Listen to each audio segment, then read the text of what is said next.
ஹாய்ங்க.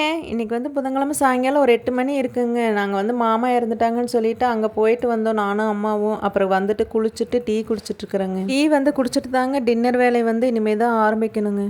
இன்னைக்கு வந்து குருமா வச்சு தோசை சுட போகிறேங்க. அதுக்கு தான் அம்மா வந்து தேங்காய் சிரகி வெங்காயம்லாம் அரிஞ்சு வச்சுருக்காங்க. எனக்கும் பசி ஆயிடுச்சுங்க. எங்கள் நெடுஞ்சனாக்கும் பசி ஆயிடுச்சு ஸ்கூல்லேருந்து வந்துட்டு. அதனால் வரையிலேயே பன்னு வாங்கிட்டு வந்துட்டுங்க, பால் வாங்கிட்டு வரையிலேயே. ஏன்னா பன்னு தொட்டு சாப்பிட்டோம்னா கொஞ்சம் நேரத்துக்கு பசி அடங்குங்க, குருமா வச்சு தோசை சுடுற அளவுக்கு. எங்கள் தர்ஷினிக்கும் வந்து அதோட பசிங்க. நேற்றெல்லாம் ஒன்றுமே சாப்பிடாம இருந்தால் காய்ச்சல்ல, அப்புறம் மாத்திரை போட்டுட்டு இருக்கறனால அவளுக்கும் பசி ஆயிடுச்சுங்க. எங்கள் தர்ஷினிக்கு வந்து மிட்டம் டெஸ்ட் நடந்துட்டு இருக்குங்க. நாளைக்கு மாத்திரை போட்டுனாச்சும் ஸ்கூலுக்கு அனுப்ப வேண்டியதாங்க. எங்கள் தர்ஷினிக்கு வந்து லீவ் எடுக்கிறதுக்கு சொல்லவே வேண்டாங்க. இந்த காய்ச்சல் வச்சே எங்க தர்ஷினி வந்து இன்னும் 2 நாள் லீவ் போடலாம்னு நினைப்பாளுங்க. இல்லைங்க, நாளைக்கு ஸ்கூலுக்கு தாட்டி விட்டுருவாங்க அவளை. இனி பண்ணு சாப்பிட்டதுக்கப்புறம் அடுத்த பசி வரக்குள்ள நான் குருமா வச்சு தோசை சுடணுங்க. எங்க தர்ஷினிக்கு வேற மாத்திரை சாப்பிட்டு இருக்கா, அவளுக்கு நேரத்துக்கு கொடுக்கணும். சரி பாருங்க, எங்க சேனல் வந்து சப்ஸ்கிரைப் பண்ணி வச்சுக்கோங்க. அப்போதாங்க எங்க வீடியோ வந்து உங்களுக்கு வரும். இன்னொரு வீடியோல பார்க்கலாங்க. பாய்ங்க.